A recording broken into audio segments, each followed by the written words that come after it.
Hello, I'm Ros Bullied, Research Director at Green Alliance. Welcome to this webinar looking at the relationship between the UK steel industry and the domestic market for steel.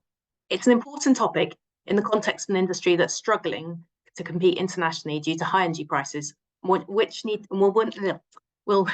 will need to make major investments to reduce its climate impact.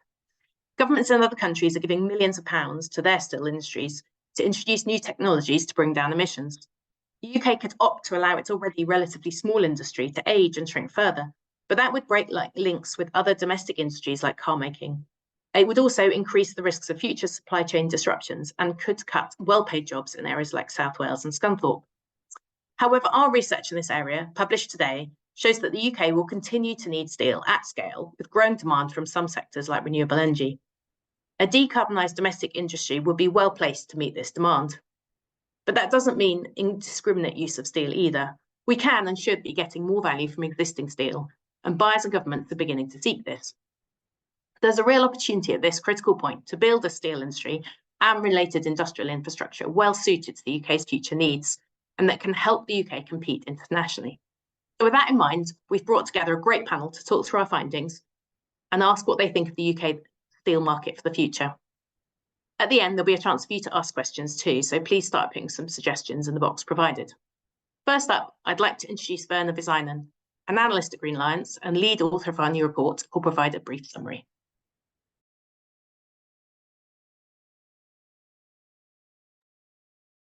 Thanks, Ross, for the introduction, and hi, everyone. I'm Werner, a policy analyst at Green Alliance, and I'll talk through the key findings of our new report, A Brighter Future for UK Steel. So in terms of the outline of what I'll go through the political context, our aims for the report, how we went about it, our key findings, and finally end with our recommendations for industry and for government. So in terms of the political context, the UK steel industry is concerned about its future, both in terms of competitiveness, but also how it's going to decarbonize its production. There's recently been some government relief on electricity prices, which are higher in the UK than in competing countries, but this has not been sufficient. And Tata Steel, one of the largest steel producers in the UK, have last year made an ultimatum to government to close down its Port Talbot operations if it didn't get the support it requires to decarbonize its plant. But this support has yet to materialize, and there's negotiations are still ongoing between government and the two largest producers, which are Tata Steel and British Steel. But time is running out, and at the same time, other countries are offering matched decarbonization support to their respective industries. And if this support doesn't materialize soon, it could mean that the end for the UK steel industry as this investment is taken elsewhere instead. But in order to justify this government support for the UK steel industry, we need to show that there's a future domestic market, and that's where this report comes in. So this report follows on our report from last year, Building the Future, which set out how the UK steel industry should decarbonize its production and showed the pathway we think the industry should follow by switching over to electric arc furnaces with some hydrogen direct reduction capacity. But in terms of this new report, we want to look at the other side of the equation, so demand for steel. And so we wanted to model future UK demand for steel, consider what material efficiency would mean for demand and emissions, and explore the opportunities for the UK steel industry to meet this demand. So how we went about this, we looked at the latest academic research and developments across the industry. We held over 20 interviews with external stakeholders, and then we modeled future demand scenarios under different levels of growth and material efficiency. And finally, we considered alternative business models and opportunities for the steel industry to respond to this demand. So what were our key findings? So the headline finding from our demand modeling is that UK steel demand is likely to grow due to net zero. And in 2030, we could see a rise in demand of up to 26%, with 2/3 of this compared to today, with 2/3 of this coming from net zero infrastructure like wind turbines. And so overall net zero could mean an additional 1.6 million tons of steel required annually in the UK in 2030. However, material efficiency could lower this overall demand, so the industry needs to adapt its current business model of pumping out as much steel as possible to models that extract as much value from each piece of steel as possible. So we also considered whether the UK industry can meet this future demand based on its current capacity in terms of crude steel production and finished steel production or steel processing. So based on crude steel production, current steel production, the UK's crude steel capacity is sufficient to meet 89% of the projected 2030 demand under business as usual, or 100% of demand with material efficiency. However, production is rarely at full capacity, and significant investment is required to shift this crude steel production over to electric arc furnaces, as much of this current capacity still comes via the blast furnace route.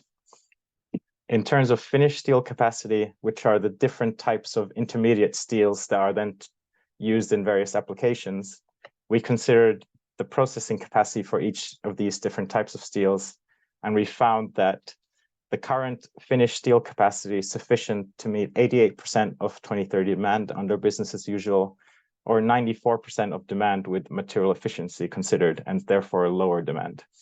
However, many of these steel processing plants have been closing in recent years, and it's important that this capacity is to be maintained if the UK is going to meet a greater share of the market.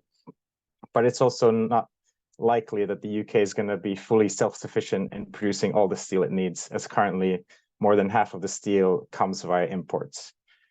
And I've been mentioning material efficiency throughout this talk. So what is the potential impact of material efficiency on demand?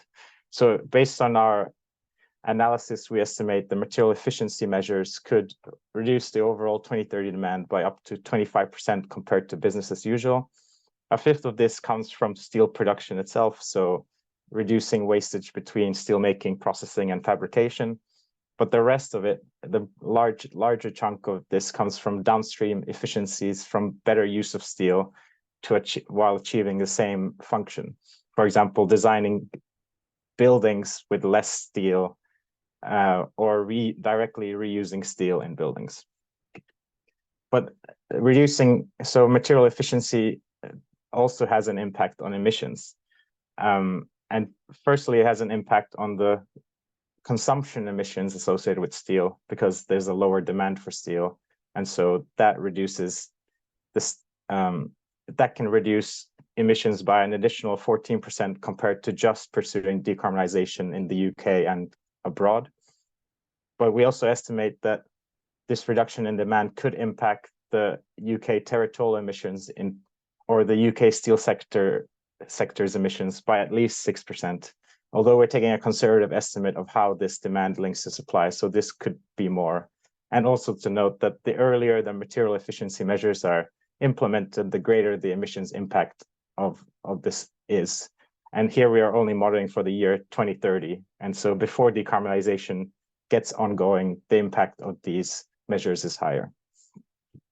And in the report, we also look at how the opportunities for the UK steel industry to adapt its business models and gain a larger market share domestically and create greater synergies between UK steel producers and the end users of steel. So we outlined 4 opportunities in the report. The first of which is aligning with the renewables industry, which is a great growth sector in the UK, and we estimate that up to 900,000 tons of steel will be needed to deploy wind and solar projects up to 2030 a year.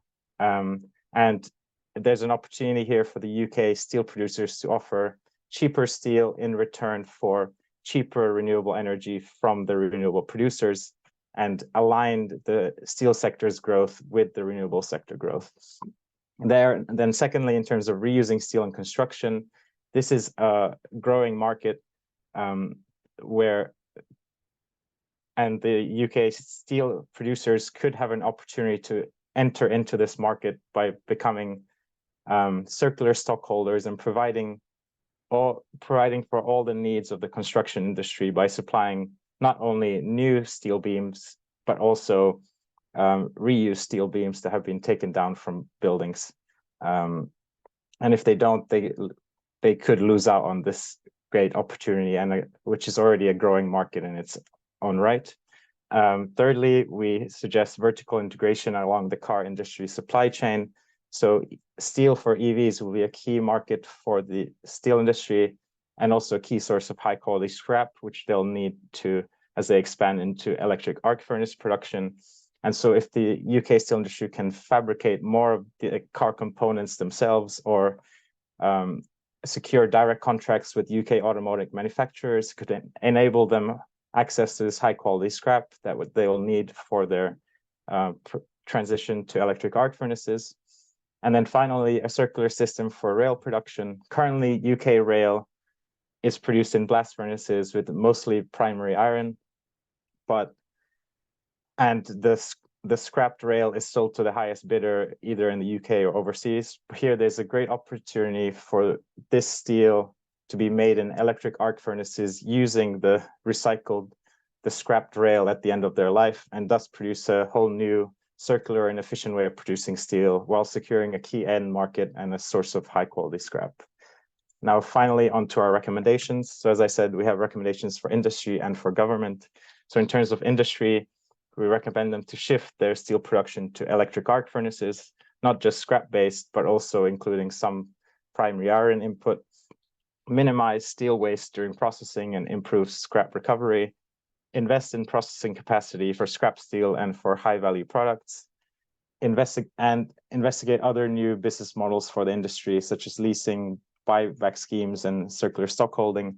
There's a whole annex in the report looking into these different business models and their pros and cons. And then moving on to government, we recommend them to create a more favorable investment environment for the steel industry as they look to decarbonize. So this follows on from the recommendations in our first report, which included support on electricity prices via a green power pool, a carbon border adjustment mechanism, and better standards on exported scrap.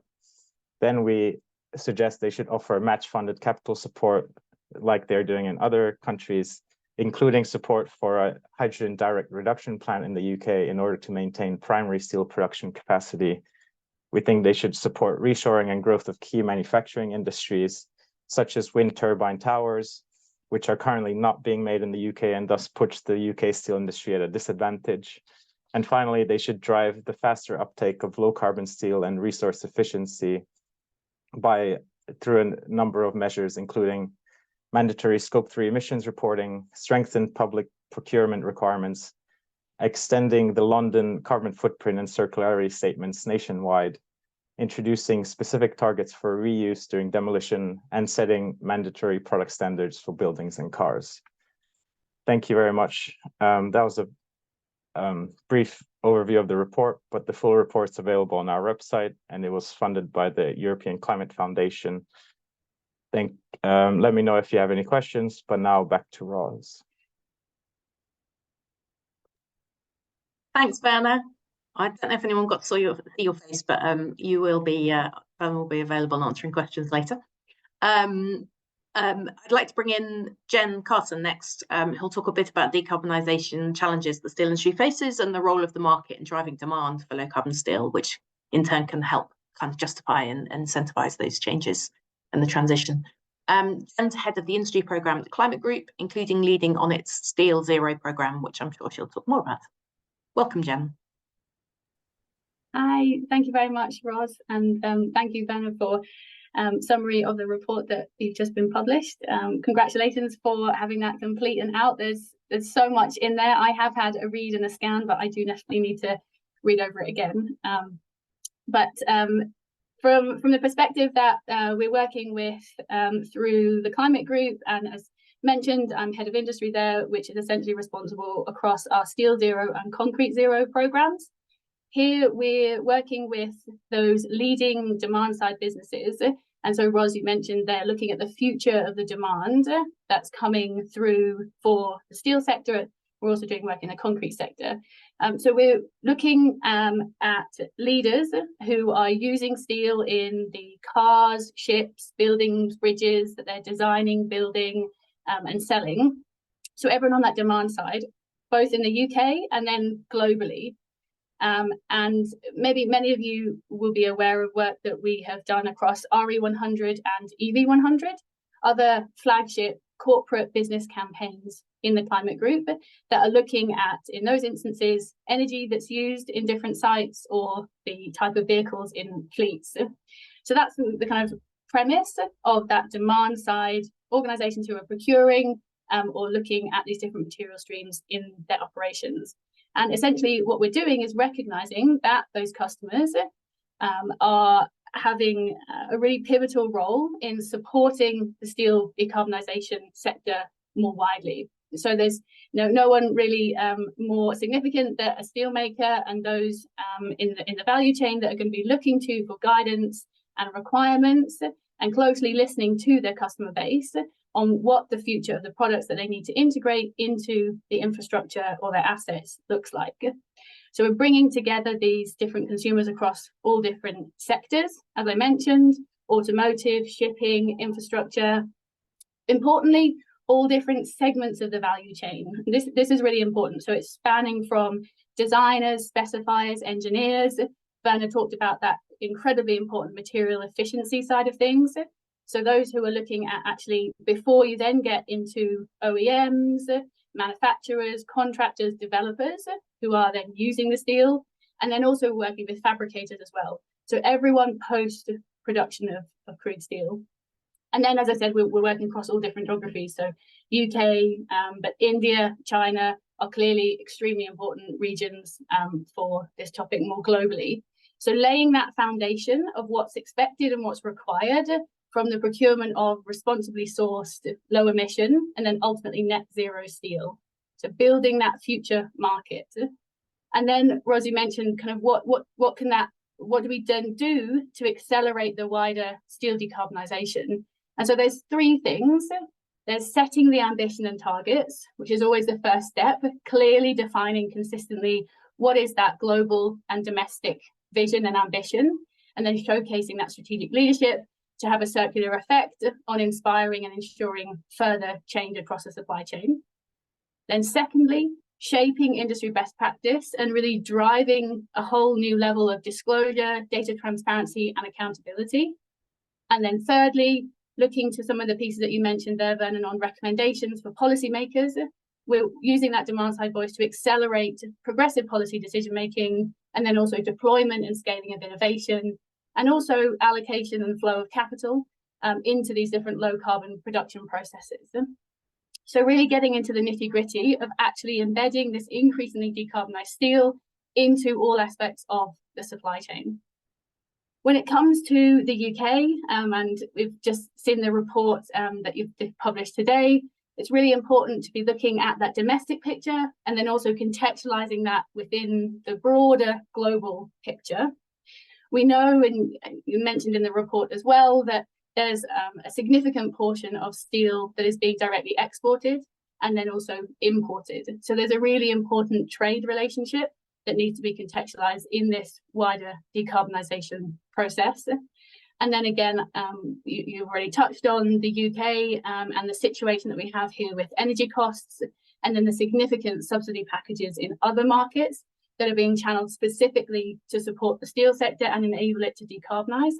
So certainly the UK needs to be rapidly adapting to that wider global international evolving landscape. So hopefully that helps them, and look forward to questions and the discussion to come. Thank you very much, Jen. Next up, with a perspective more on the resource efficiency side of things, is Philippa Horton from the University of Cambridge. Philippa is part of a group focused on resource efficiency, and she helps build links between industry and academia. She's trained as an automotive engineer, so really understands the kind of needs from the consumer side of things, and she's also helped launch several spin-offs as well. Thanks, Ros. Really great to be here and really enjoyed reading the report. It was so refreshing to see the emphasis on material efficiency. So you've asked me to reflect on why I think material efficiency is important, and more importantly, what we can do about it. So there's three main things why I think material efficiency is so important. First is energy, and this is one of the main motivations for our research at the university, is that looking forward in the future, clean energy and a supply of clean energy is going to be really precious. So when we use less materials, that reduces our demand of that clean energy, and steel is no exception to that. Producing steel is energy intensive, and as we transition to a zero emission grid, it will be even more important to reduce our demand for steel so that we can produce that steel with the clean energy that's available to us. A second benefit of why material efficiency is so important, Werner touched on in his presentation, is the time. We can act on these things now. So your horizon is looking for 2030.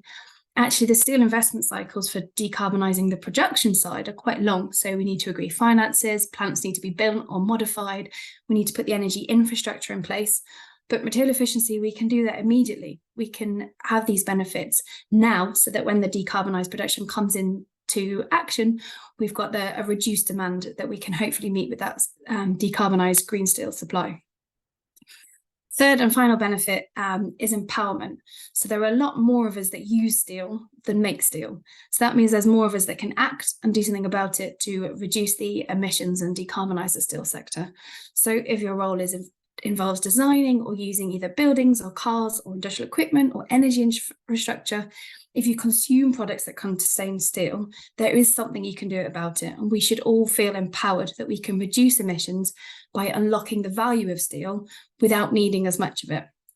And this takes me really nicely to the second half of your question, and that's how can we do it in practice? What can we learn from material efficiency? And actually, when you look around, there's a lot of really good knowledge and there's best practice. So if you're attending conferences or webinars, you can hear brilliant case studies of where we've had excellent examples of material efficiency in component design, in building design, in infrastructure design. And the next step is to move that from this one-off case study where we've put a huge amount of effort and priority into material efficiency into transitioning to this as business as usual. We want every project to be a material efficient project, not just the one flagship one. And I think there's two main areas that we can focus on here. So one is the tools and the other is the targets. So tools, we can innovate with software, new business models, ways that we can adopt business as usual for highly material efficient designs. And the other is targets. So you talked about the extending the targets on embodied emissions for London to the rest of the UK. It's a really good idea. And there's more that we can do. If we have those clear signals in place that material efficiency has to be prioritised, whether that's targets, minimum threshold requirements, or just reporting what the embodied carbon is, that really helps prioritise material efficiency and motivate that kind of business as usual transition. Happy to answer any questions and elaborate more in the Q&A. Thanks, Wes. Excellent. Thanks, Philippa. Last up is, and thanks, Bill, for waiting till last, is Bill Firth from EMR.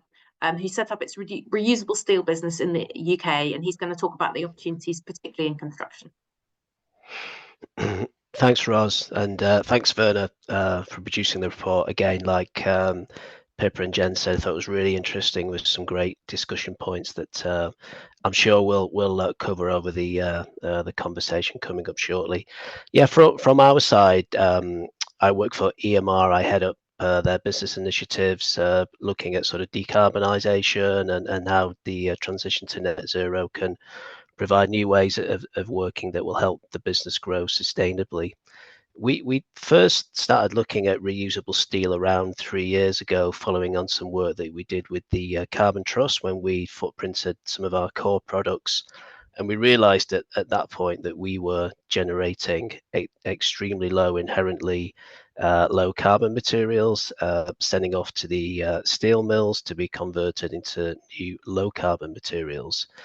And we decided that it could take us an adjacent pivot to get into the reusable steel sector so that we could actually increase the value from the materials by making them available for use in the way that they'd come out of the structure, ensuring that we'd gone through a rigorous testing, surveying and remanufacturing process.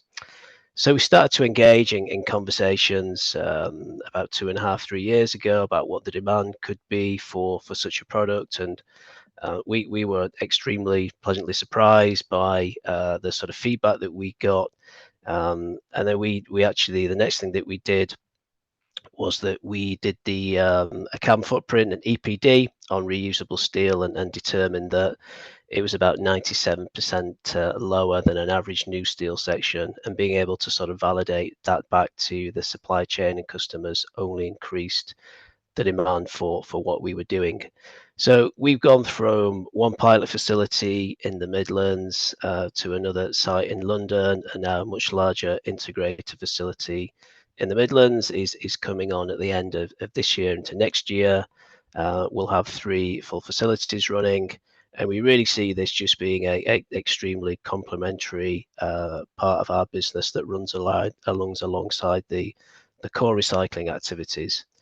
I think from our perspective, we see one major market fault which could be addressed and could be corrected, in that we're seeing a huge demand because it's reusable steels has got a really effective way of reducing embodied carbon in structures. So we're seeing lots of interest in the product.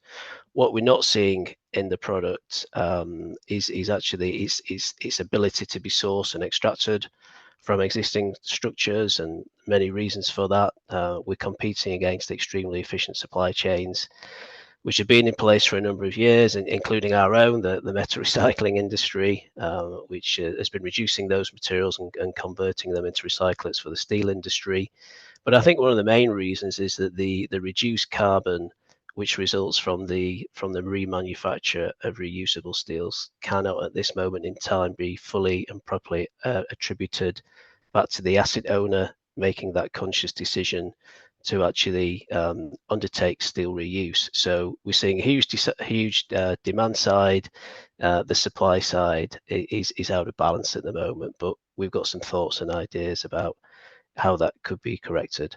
But from our side, we see this just being a further extension into the urban mine in which we operate daily, and we see transferability across our other territories which we operate in, because we see similar market dynamics as well. Great, thanks, Bill. I think there's something really nice. We were talking to Bill a little bit previously about the stories as well that come with steel being reused as well. So sort of knowing that steel in the buildings come from multiple different sites around the country, which is quite appealing as well on a different level to the numbers. So thanks to all our panelists. We'll turn to the audience in a minute for questions, and thanks to those of you that already put some in the chat. In the meantime, I was going to take the liberty of asking a few questions, and we're going to have a bit of a discussion between the panelists on a couple of topics. The first thing that really strikes me in this area is that the resource efficiency, the arguments for resource efficiency look so obvious, and material efficiency. The best way to reduce emissions is just not to use something in the first place when you don't need to. So we've touched on a couple of reasons that doesn't happen already. Sort of, for instance, sometimes the fact that the accounting doesn't reward that, and the fact there are kind of well-established supply chains that kind of might move against, say, reuse and better recycling of steel. But I was wondering as well if the panelists have other ideas kind of as to why it just takes so long to kind of get this material efficiency kind of trend actually moving, even though we are now, but what more we could do to kind of incentivize more material efficiency and better use of steel. Thanks. I don't know who, shall I hand over to Philippa first on that one, but others to chip in as well? Yeah, I'm happy to give a first perspective. So the challenge with material efficiency in practice is that you have to look at it quite early on in the process. And the further down the development, whether it's a product or a building, the further down you are, the harder it is. So if you finish a product or you finish a building and then you look to optimize it, you might save a maximum of 10% material efficiency because you've already locked in lots of your decisions. If you look at it very, very early in the design process, sometimes you can save up to half the embodied carbon because you design it in a different way and you build it with different materials, or you have a difference on the table. But that enables, you need to have the time in your design process to do that. And sometimes that's not always available, or quite early on in projects, you're in the pressure to move things forward very quickly, and you don't have the time to explore lots of different options. But we're seeing lots of innovation in this space, so that's where we can automate some of that. We can do best practice sharing and have lots of design guides there, and we are seeing more of that. But the earlier we can influence the design, the better the chance we have of having material efficiency in place. Great, thanks, Philippa. Werner.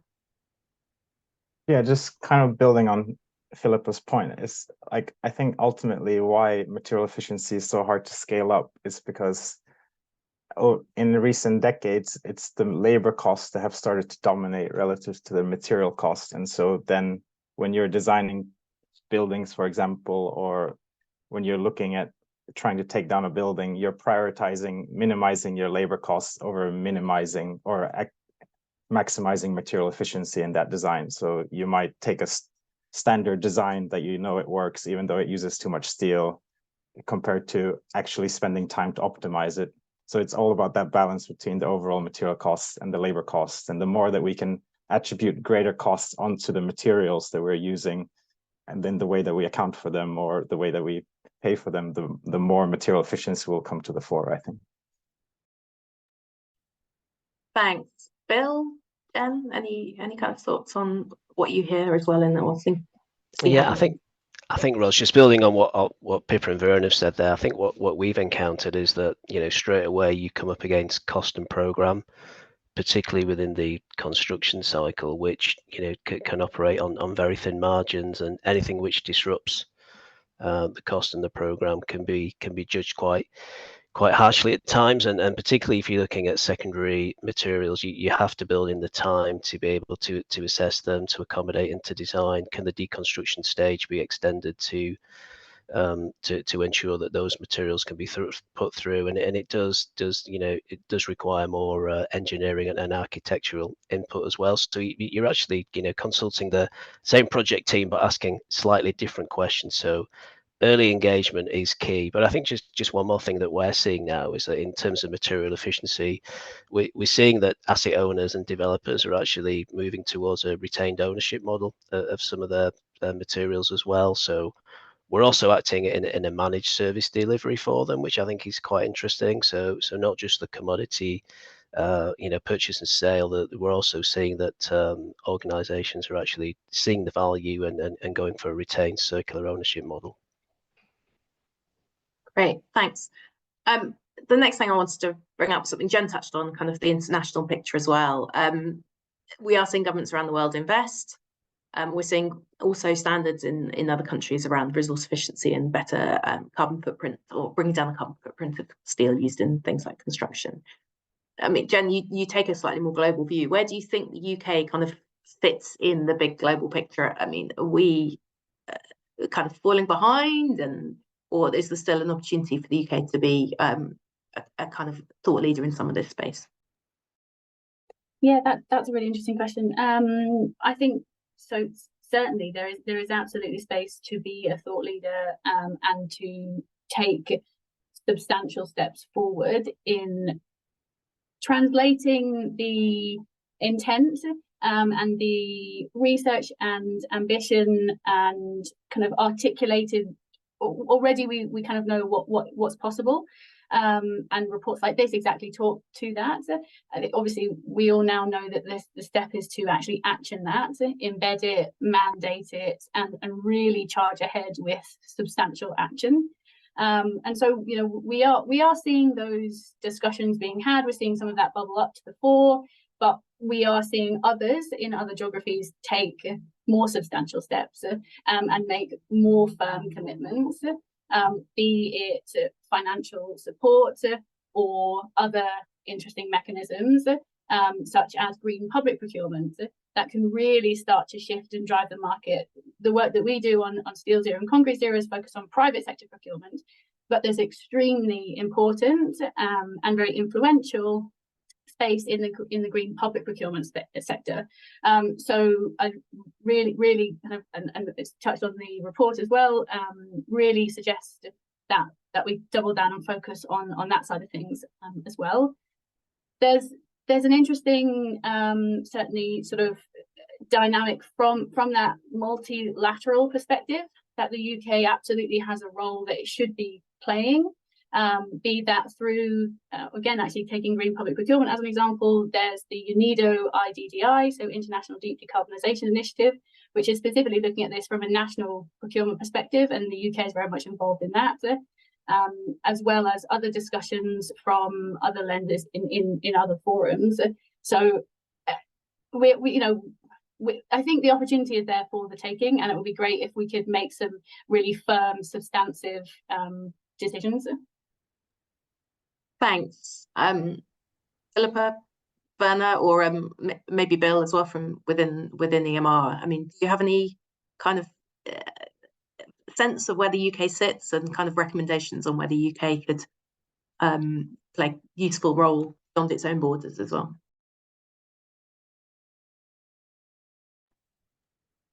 I'm going to go to Philippa. Yeah, this is definitely more Jen's expertise than mine. There's as well as the kind of the government role or the regulation role, I think there's a real opportunity for the private sector. So the UK, our consumers are quite forward thinking. There's a real pull for green products, and the environmental credentials of products and services are important to the customers and consumers. So actually there is opportunities for private businesses to innovate on new services, new products, new business models that can be exported, as well as the kind of the formal structure of government support that is available to compete on a global scale.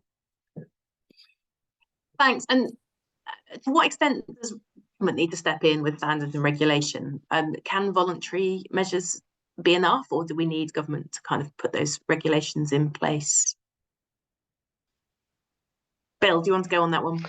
Yeah, I think just leaning into the last one as well, Ros. We're actually, it's interesting that our conversations with our downstream customers, that the steel mills are sort of rapidly moving from transactional conversations around supply and how much material will cost to utility and use. So we're working really hard at creating, better grades of products, which then in turn generate higher grades of steel.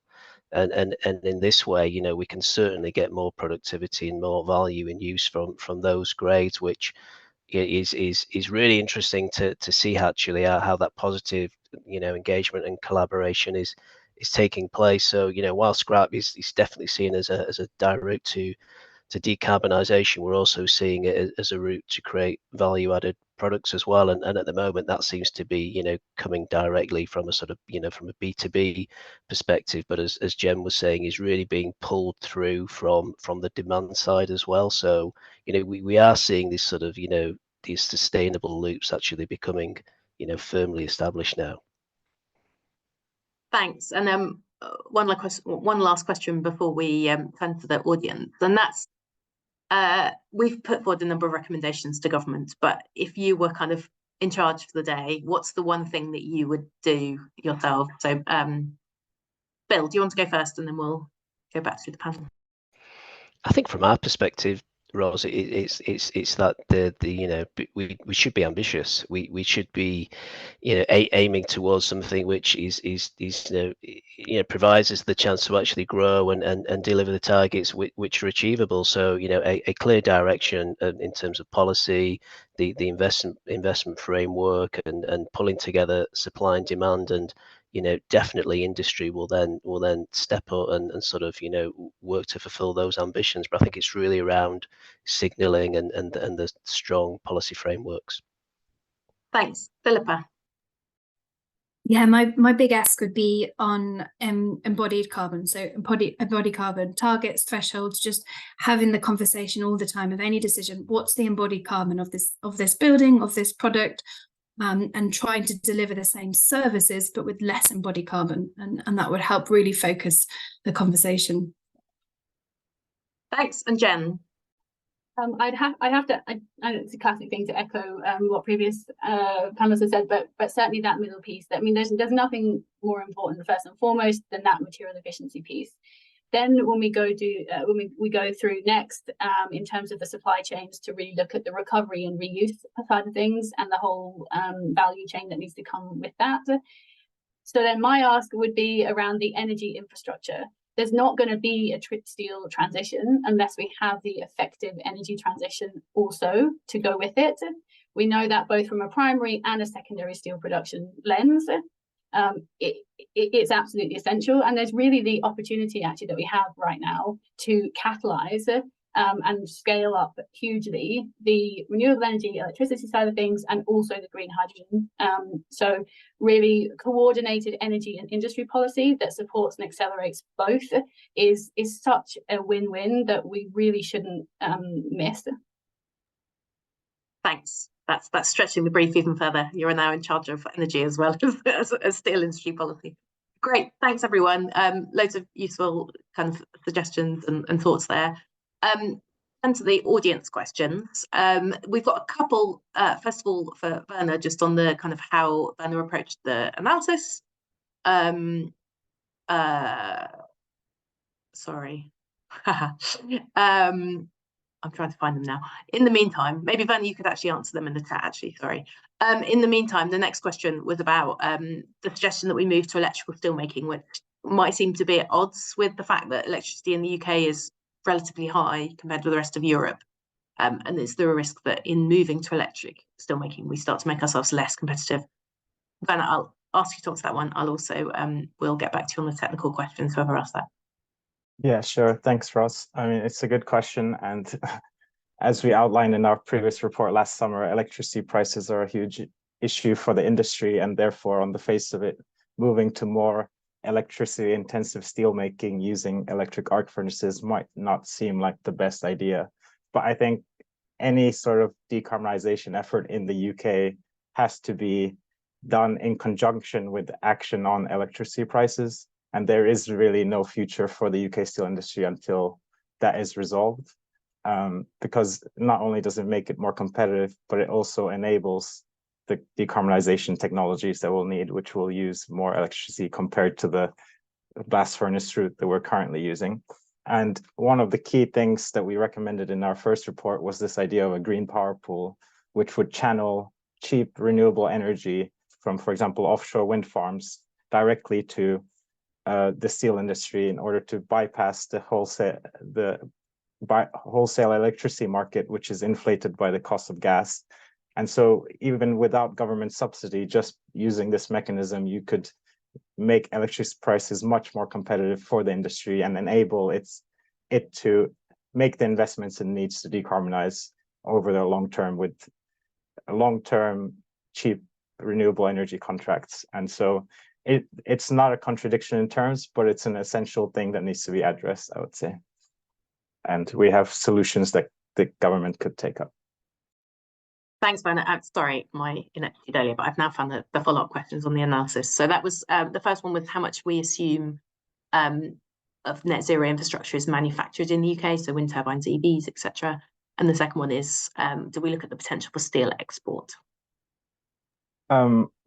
So we're in terms of the demand forecast, we're very much presenting like a maximum estimate of demand from the net zero.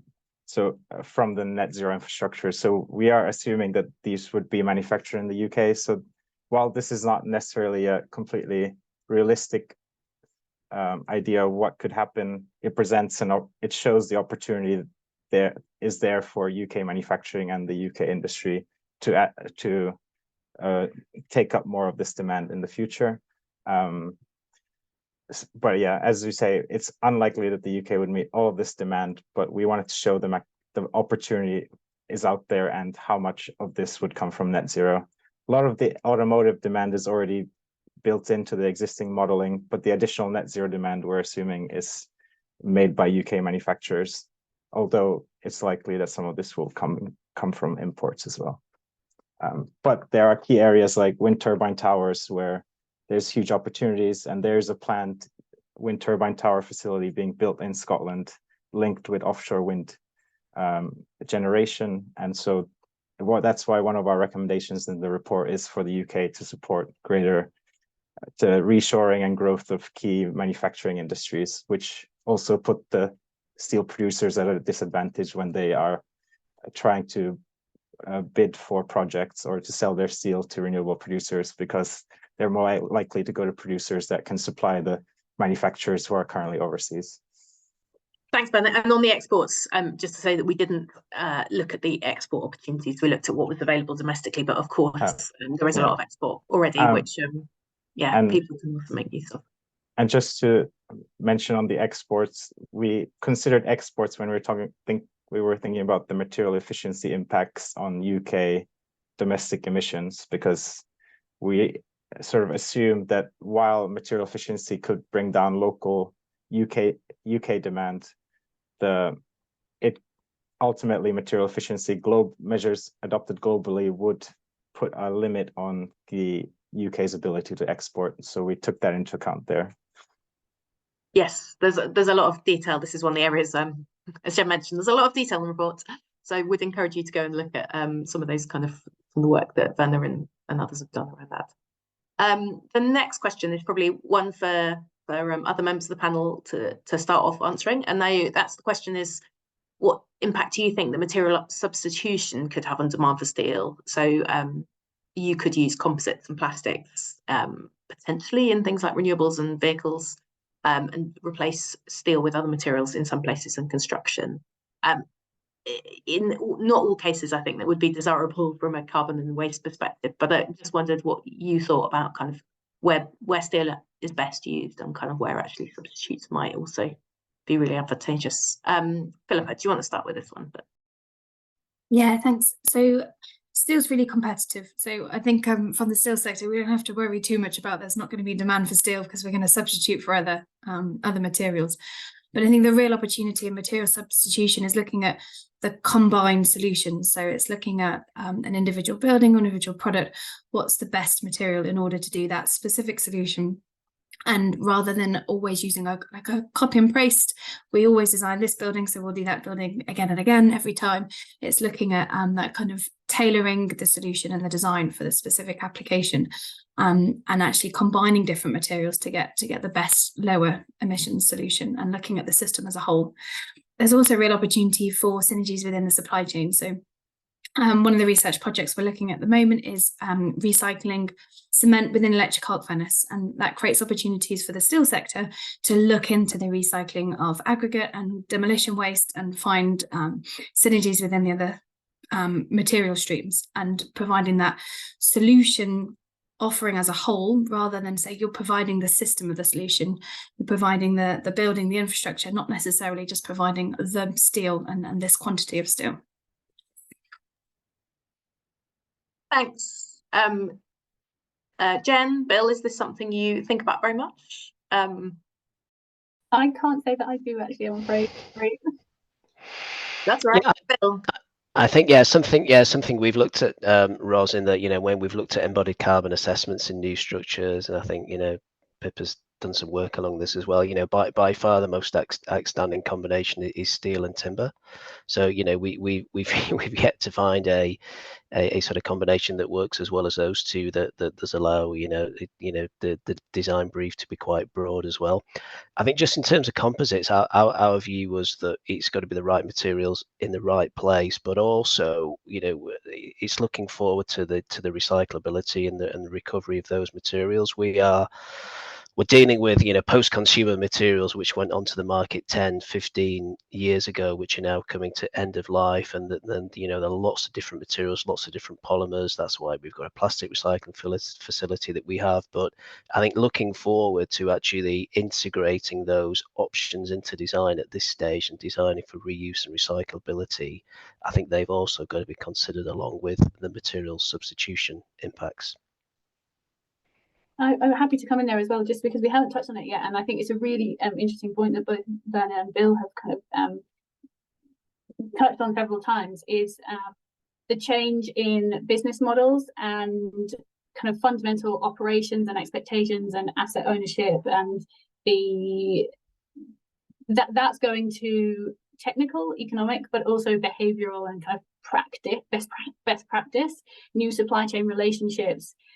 Quite a shift really in terms of what we see now to what we ideally want to be seeing in the future, and looking at that full life cycle assessment of different materials, and then what that means in terms of different corporates or business entities' role within that supply chain is is such an interesting and a huge area of opportunity, and obviously kind of we've talked to that, but we certainly see that now coming to the fore in different sectors, and we often look to the automotive sector, but we've heard references. Bill mentioned the rail sector. I think there's huge opportunity, really interesting conversations, particularly with a UK lens to be had in that respect. Obviously offshore wind, we've also touched on, and then shipping is another really big sector that we work within. Not from a UK lens at the moment as much. We would like to do that. We should do that. But both from the construction of new vessels and equipment, but also end of life. And there's a really important kind of influx in the market coming in the next 3 to 5 years, such that there was a creation of a lot of fleets back in around the 2000s, and they're now coming to end of life. And so there's a huge asset base essentially of material, marine grade material, that's going to be could be reintroduced into the whole steel sector. So really important, interesting conversations to be had there. Thanks, and potentially role for technology perhaps in kind of tracking and managing these resources better. Thank you, everyone. That really interesting. I think there's time for maybe 1-2 more questions. So that the next one I was going to ask was how we obtain a sustainable green steel premium to incentivize the enormous capital expenditure needed for net zero transformation. That one comes from Andrew Dunsmore. Thanks, Andrew. And I mean, I feel like this is definitely in your area. Yeah, sure. And I saw that question come in. I think it's, you know, it's the question. I think maybe I would start looking at it. So we referenced their terminology around green premium. There's a really important lens to look at the brown premium. So going forward, what that means is for high carbon intense materials, what are the costs that are going to be associated with that product? And we are seeing businesses incorporate and internalize through a carbon price, for example, material implication for the business decisions that they make today based on what that's going to look like over the next 5, 10, 15 years. So yes, we can talk about this, and we should talk about this green premium side, but we've also got this brown premium, and really looking at it from both lenses is what needs to happen. And yes, there's an eye-watering amount of money that needs to go into the steel decarbonisation process. I was just looking to see if I could double check my numbers. I believe it's around 6 billion globally investment annually that we require for steel decarbonisation. But what's important is that this is contextualised within, even though that is a major transformation, the steel industry is projected to need more than 30 billion investment every year to meet steel demand and maintain its existing sites. So it's important to be looking at this twin relationship between, yes, the investment that needs to be raised for the decarbonisation of mills, but in the context of actually continuing to operate and produce steel at all. And so really looking through that kind of holistic. Thanks. Bill, I mean, are you sort of seeing a premium paid for reused steel? How does it work in your bit of the market? Yeah, I think it started to shift, Ros. Actually, I think the first conversation we had about reusable steel, and probably the only conversation about 3 years ago, was how much will this cost us compared to new steel sections. That's actually moved on now. I think it's probably the second or the third question that we that we get asked. But I think it's really about externalizing the cost of carbon. You know, it's not really considered. It's internalized across the supply chain pretty much. So what we've been saying is that, you know, where we have customers who are aware and want to really reduce, you know, and Pippa's right, and embodied carbon, you know, having targets, having measurements, having products with EPDs, you can therefore, you know, put yourself in a position where it's all around, you know, utility and use. It's not just a commodity product. It becomes a product with, you know, with lots of benefits. So, you know, we've been saying, look, you'll get all the benefits of a regular steel section, but you'll get, you know, the ultra low carbon performance. So, you know, we are starting to see a sort of, you know, an increase in price now along those, because I think it is having a recognition, because if you don't and you want to reduce carbon, you're looking at other materials, or are you offsetting? And if you're offsetting, how does that compare against reduction through use? So we are seeing a change in that respect. Great, thanks. Philippa, any kind of quick thoughts on price premiums as well? Yeah, quick thought, and it doesn't always have to be a premium. So from the material efficiency perspective, if you're not using as much steel, you don't have to pay for it. So it can be a win-win scenario. And the effort, as we said before, is about putting the labour and the know-how up front, so you don't have to design in that. But once we've done that the first time round and we've learned how to do that, we can get the reward of that going on. And then every building we design or every car we design with that more efficient process will have the benefit of not having to purchase as much steel.